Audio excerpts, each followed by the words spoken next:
may I introduce and bring forward Morgan Atkinson.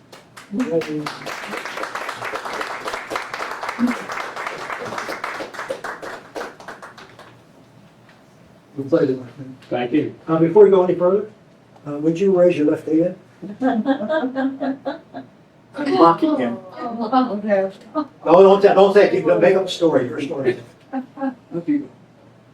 All right, so this is a question and answer period. We have an opportunity to ask him anything we want. If he doesn't answer it, I'll answer for him, because I also am a storyteller and I can make things up quite easy.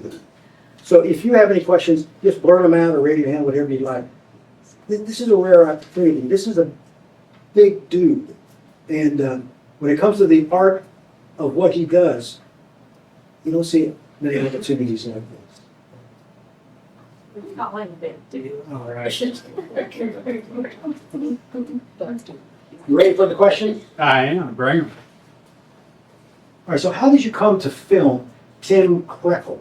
I'm Krecky. Yeah. The people who like Tim Krekel love Tim Krekel. How did you come to Well, I can thank my wife's first husband and your illustrator, Steve Eilers, for introducing us. I'd always wanted to do a piece about a local person who's been right on the fringe of the big time and sort of tasted it and then came back to Louisville and made a life here. And that's what Tim did. I was deciding between Tim and another great player named Steve Ferguson.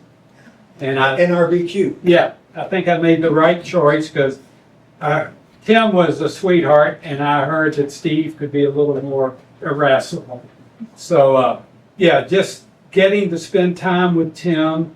I mean, you just see the gift of this person and the frustration, because he had written songs that had been #1 hits for people like Crystal Gale. And he'd been the lead guitarist for Jimmy Buffett. So he'd been right there. And then, it seemed like in his profession, there was no middle class. You either made a fortune or you're hustling for $100 a night in a bar or a nice place like this. But Tim was not cynical or bitter. He just played because he loved it. And he was good. There was a time when he was the best guitar player in Nashville. John Belushi, when Tim played with a band on SNL, and Belushi, who may have been high on cocaine, said, "You're the best guitarist in America." It was really quite well. Well, let's still talk about dancing. You first married at age 52. So I have a question for you. What was I thinking? I want you to tell me about that romance, but here's what I'm really interested in. Was it hard sharing a life after being single for so long? We had had a whirlwind dating relationship of 12 years, so we sort of knew each other and we had shared a lot. And she hates it when I say that we dated for 12 years, but it wasn't like she was begging me or I was begging her. We were just going along. And finally, we decided, what are we going to do here? And so very happily, we got married. I proposed to her at Churchill Downs, which is where her father met her mother many years ago. Poetic. Yeah, it was great. Now, you've done a number of videos on Gethsemane. I've been to Gethsemane. Anybody here been down to the Abbey of Gethsemane? It's an interesting phenomenon. My mother, very devout Catholic, Roman Catholic, she was French. And in her last years, I took her back to France, and I held her hand for 2 weeks, and we went to Lourdes. And it was such a moving experience for her, because she had been raised in that. And being raised as a Catholic, but now more or less a lapsitarian, I just felt this sense about me when I was at Lourdes. And I thought about that, and I wondered what's happening to me, what's happening here. And I decided it was that everybody was thinking the same thing. Everyone was there in faith and thinking the same good things. And I remember having that same experience at Gethsemane. You go to Gethsemane, you're not going to hear any chit chat. You might hear some singing, but it's all very quiet, and you just have you have the sense that something special is going on. You can decide if it's spiritual yourself. You can decide if it's religious, or if you can decide that it's a wonderful expression of human nature. But I have felt that. You made 6 wonderful videos. You talked to unbelievable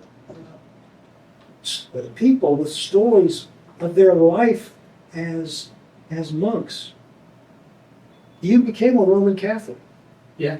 Did you ever consider entering the monastery yourself? I did not. I mean, there are wonderful moments there, but then you get to go home to the distractions and the enjoyments of our everyday life. Those men and women, not in Gethsemane, but that's a very challenging life. And they say, "Oh, you're running away from the world," and every one of them would say, "No, you don't get away from the world. It's there with you, and you've got to confront the stuff that you hide from in the world with phones and whatever." So I really came. When I first went there, I'd read Merton's epic book, The Seven-Story Mountain, and I was sort of off-put by it. It was so very Catholic, but I thought, this guy is interesting. I'd like to go see where he lived. And when I went there, I had that feeling, perhaps you had at Lourdes, of just, well, you settle down. And when you settle down, all sorts of things come up, and some good, some bad. But that's what led me to decide to become a Catholic. When I did the documentaries there, which took me 20 years to get them to give me permission, some of the brothers, because I was spending so much time there, assumed that I was going to become a monk. Well, tell us about Matthew Kelty. Thomas Merton is so famous and so well known that when I saw the video you did with Matthew Kelty, I was just taken by it. I just was just taken by that spirit of that individual. Tell me about it. Matthew Kelty was from Boston, classic Boston brogue. He was the same age as Merton, 1915. He was born in 1915.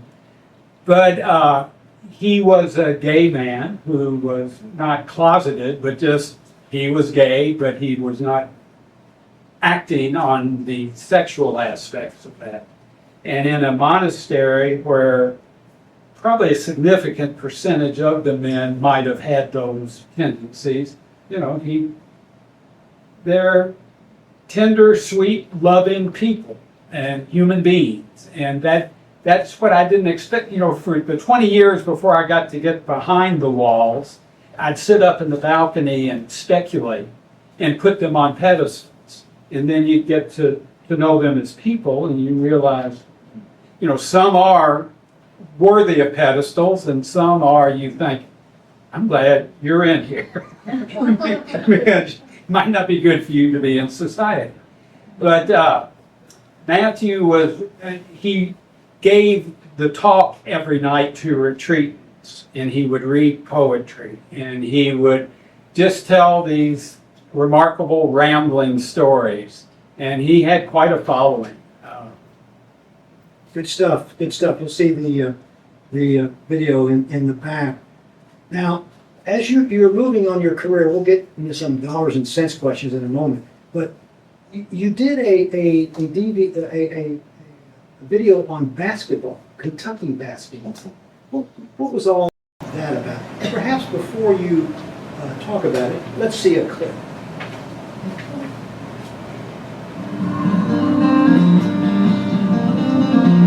Big-headed, you're No, you're fine.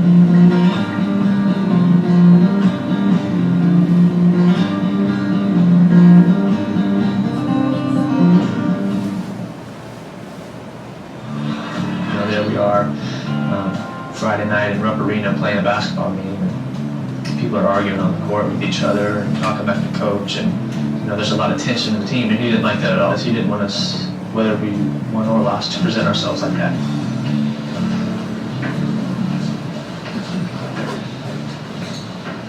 I'm gonna take 3 minutes and I'm gonna hate it, and then I'm gonna start to enjoy it. And I want you all to do the same. And it wasn't about effort, it was about more than just that. Going out there, when things get tough, start finger pointing, start blaming people, start getting selfish. I want to enjoy it, and I'd like for us to enjoy it, but when that's the case, no, we can't. Because I want what's good about basketball. I want the positive things, the teamwork, guys coming together. We won this game because we had more talent than them. That's bottom line. More talent. And then we're out there on the court in front of 10,000 people arguing. I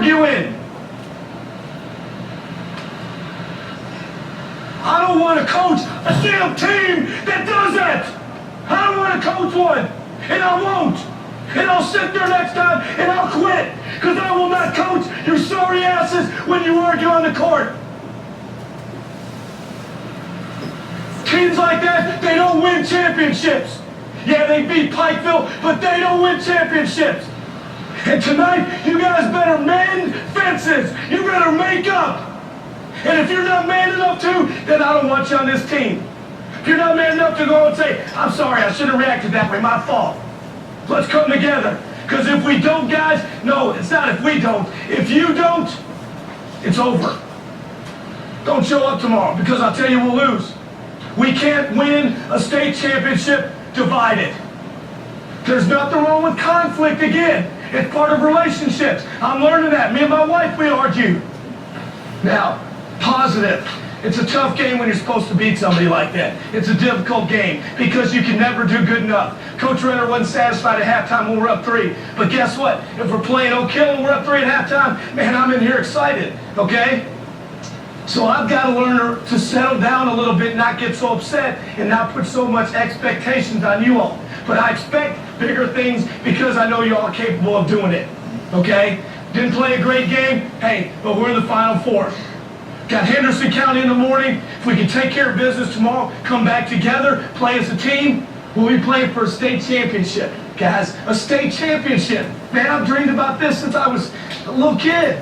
Okay, and you all had this opportunity. Down to 4 teams. Anything can happen. Okay? So be thrilled with that, fellas. Be thrilled with that. Let's go. Bring it in. Get everybody in here. All I want here is positive things, fellas. Positive things. Forget I'm a maniac and I'm an idiot. I coached a bad game. You played a bad game. We all sucked. Who cares? We're playing in the Final Four. Right there at that moment, we realized what we needed to do to win the state tournament. 1, 2, 3, run! That was more fun that year. I was a wannabe, and I never was a basketball player. I played Bob Templeton and we went back and forth, but by and large, I so wanted to be that here I got to see what it was like. And the trust of Chris Renner, the coach, that was his first year at Ballard, and he had a lot of pressure. And he had just gotten married. That's why the remark about me and my wife, we argue. I just love that. But, if I'd have come at it a different angle, I could have thrown him under the bus so many times because he had a wireless mic on, and some of the things he'd say about referees, I would just be like, whoa, okay. But I picked 4 teams from 4 parts of the state and just had so much fun tracking them throughout the year. And for me, as we deal with NIL and all the other crap, high school basketball, it has its screwiness, but there's still a purity there that I just love. What does it, no, here's what I want to ask the question. Let's start at the end and then we'll move forward.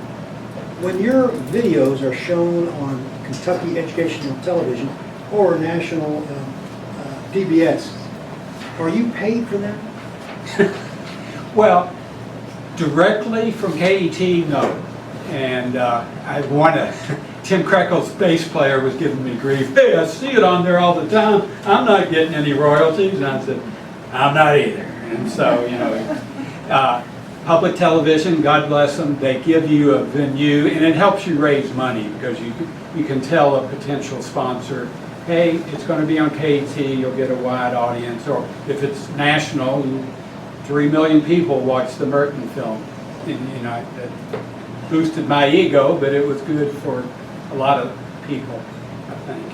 So no, there's not much money in it, And on that end of it. And then, now, does it take, when you choose to do a video,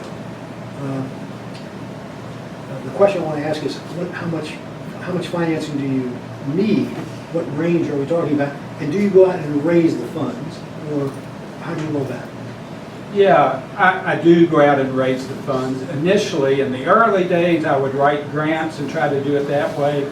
Grants can be such a heartache because, you know, you submit it, they say, well, we'll decide in 3 months, and then in 3 months, if you don't get it, you're like, there's wasted time. So a lot of time, I mean, you develop patrons of a sort, you know, that like your work and support your work. When DVDs were marketable, or VHS tapes, you could make money that way.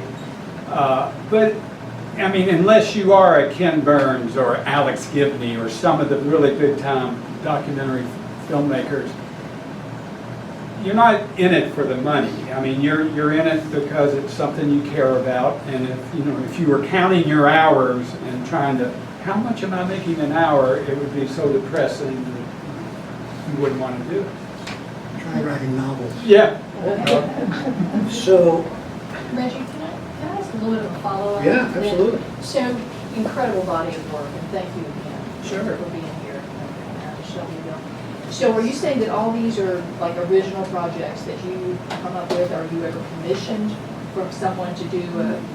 There might be 1 or 2 on there that are commissioned, but typically, you know, like with the Merton has such a range of followers, I knew I could raise money Okay. in that way.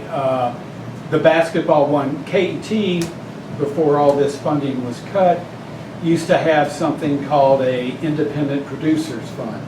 And then you submit an idea, and if they like the idea, you get $25,000 startup. And you'd be like, yeah, you And know. that funded your project? Well, it gets you started anyway, yeah, right. Okay. So this starts with you just like writing a book? or- Yeah, exactly. And you pick subjects that you think are attractive, but they've got to be ones that you do regardless, because, you know. That's my next question. Yeah. Did you chase something that you wanted to do, or Yeah. was this will sell? Yeah, there was very few this will sell. Which is true to the artist, I Yeah, think. yeah. I can keep asking questions. this is what we're here for. Okay, so like what is the process? How long? Do you have the idea, and then what's the Yeah, it research? depends. You know, like when I was finishing up one Merton project, people that I'd be interviewing would say, well, what are you going to do next? And you know, I was sort of clueless, and they said, you ought to do one on John Howard Griffin. He was a good friend of Merton's, and he wrote Black Like Me, that book. And so there I had a jumping off point, and so I got right into that. And how long a period of time was that? It's typically between start to finish 2 years. Okay.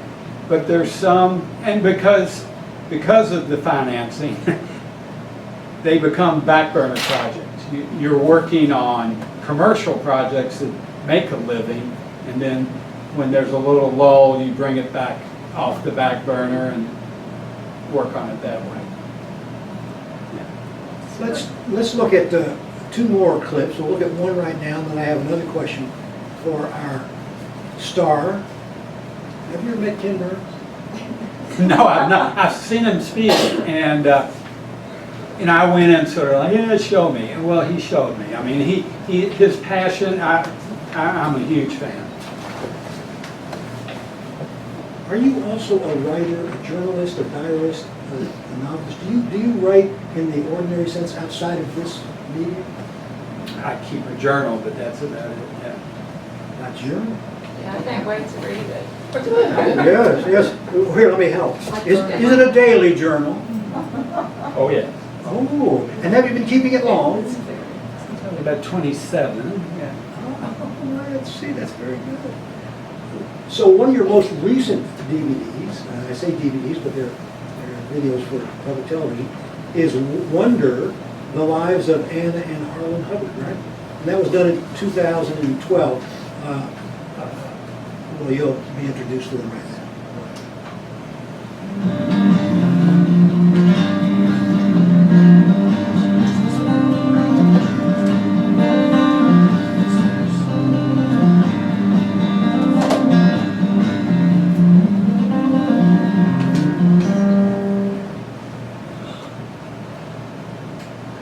One day, late in our journey, we saw a Coast Guard cutter.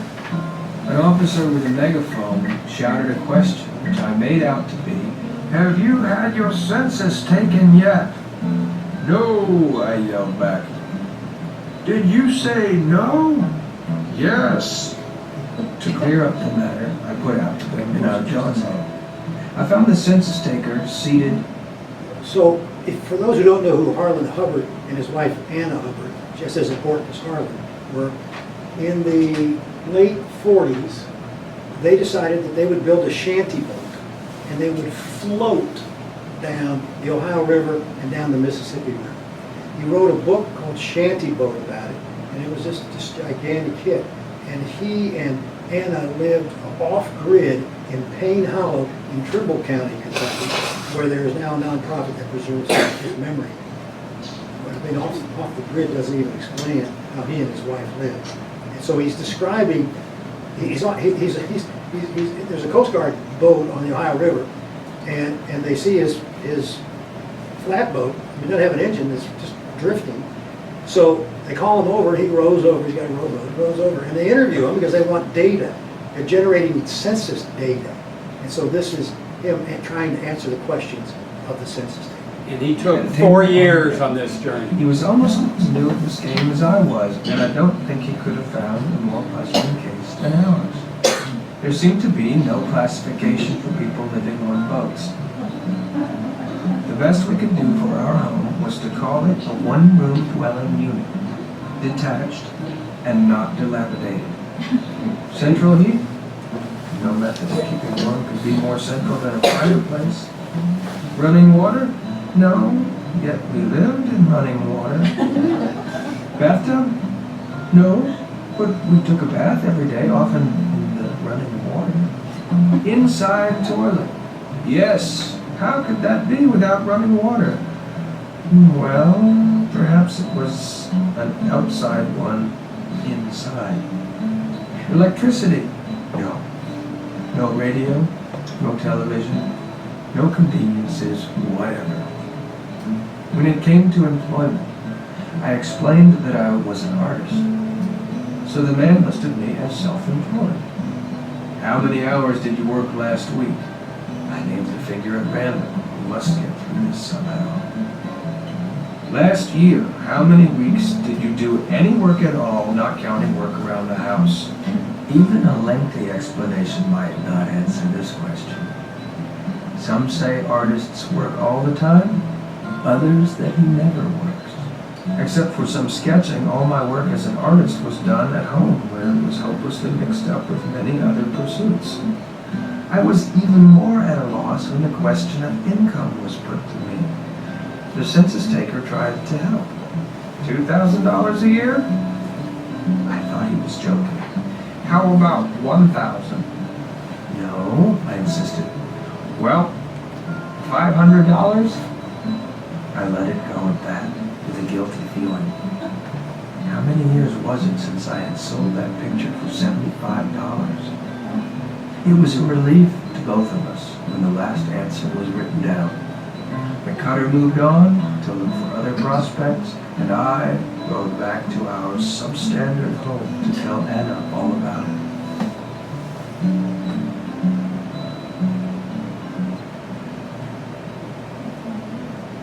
So Morgan, we all have a question we want to ask you, but I'm the only one with the courage to do it. That's my job. That's why I'm wearing this shirt.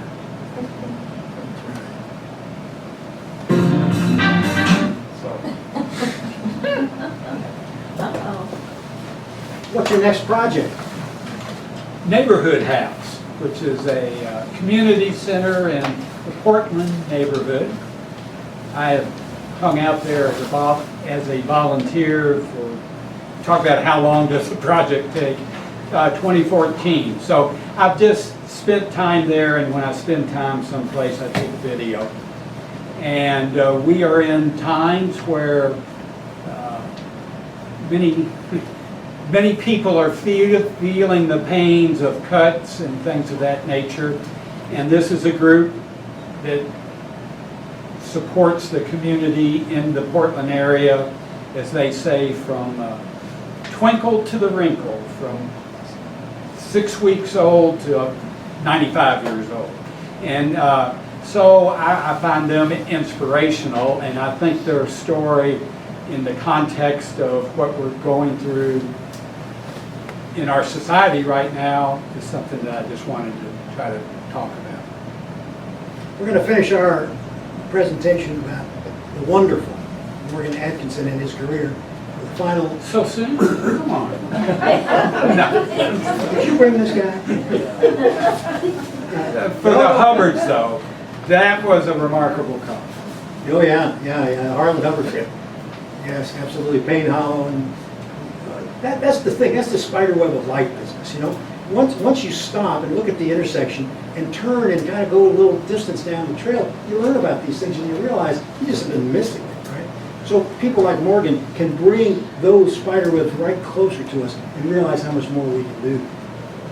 You're a big deal. What you've done is a huge success, and I'm very impressed and very pleased that you're here. We're going to show one more 4-minute video, and then we're going to switch this podium out and bring Dr. Jack Malone up to speak about spirituality in Broadway. That'll be a short presentation. Morgan is going to be in the back. Feel free to get up. This is a very informal event. Get up and go talk to him. Listen to Jack. Ask any questions you have of Jack. After Jack is done, my little combo will assemble. We've got 4 short songs to do for you before we call it an evening. And we just thank you so very much for coming here. I like to think that we can delve into topics that are of interest that maybe we don't always think about. And it's nice to see so many people here to come by and do that. I do want to say that we have a ringer in the audience. It's always nice when some secret talent shows up, unannounced and unawares. He's wearing a blue shirt. Yes, Jeremy Beck right there. So it turns out that Jeremy Beck, you know, I want to say famous, but you'd hit me if I did that, right? Yeah. Jeremy Beck is a composer, and he's a world-class composer, and his work is very well known and played in a number of venues and with orchestras. He just has a new piece out. You might take a look at his work on Facebook, Jeremy Beck.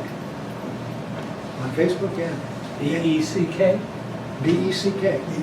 Yeah, and he's just got a new piece out. And Jeremy, thank you very much for coming by.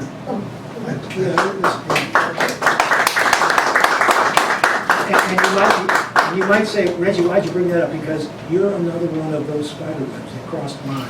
And it's a pleasure to know. Thank you. So let's look at the last video. We'll have a short break. Talk to Morgan, ask him anything you want. And then we'll continue on. And I think Matthew Kelty is featured prominently in this. Yes. You're going to hear Matthew Kelty in this one. Yeah. This is, as you'll see, this is an appropriate one.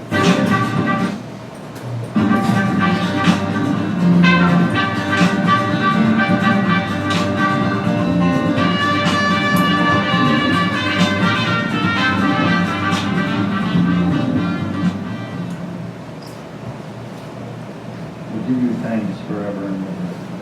Tell your praise in these 2 age. You suffer with the you who do this law. Shine forth in your shadow and come. O Lord, rise up. inspire and extort. This is come, let us destroy the nation. Fear the name of the Lord, and all the earth's kings are glory. And the Lord shall build up Zion again in the pure in all his glory. Then he will turn to the prayers of the helpless. He will not despise their prayers.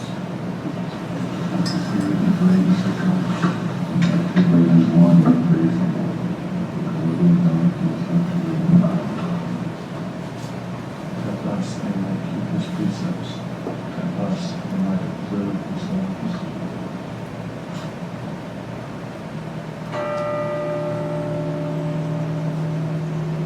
When you throw a bunch of men together, you know, they're all from all over the country and they're from different backgrounds, and brilliant and simple and gifted and less gifted, and all living together day after day, you know, and nowhere to go. You know, you can't run away. We eat together and we go to bed all at the same time. This is Matthew Kelty For a speaking. person that it doesn't have a capacity for that sort of thing, it can be difficult. Well, they're all flawed, meaning there's something wrong with them all, and me too. And when you put them together, that can be, you know, so you have to learn how to give and take. But I wouldn't probably have any of them as friends if I were in society at large. I wouldn't pick them as friends. But they're my brothers. They're more than friends. And I didn't pick them. Well, hell, you didn't pick your brother either, or your sister. For that matter, your father or your mother either. Through grace in God and prayer and practice, you develop an ability to love them. And it's nothing phenomenal. You do the same thing in your own context in the family. So, love is the answer, I guess. And you practice love, and eventually, after a decade or two, you get fairly good at it.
Brothers, divine scripture calls to us, saying, "Whoever exalts himself shall be humbled, and whoever humbles himself shall be exalted." The Rule of St. Benedict.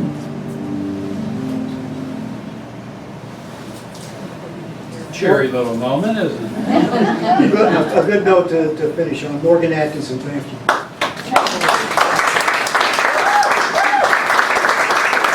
Thank you, Reggie.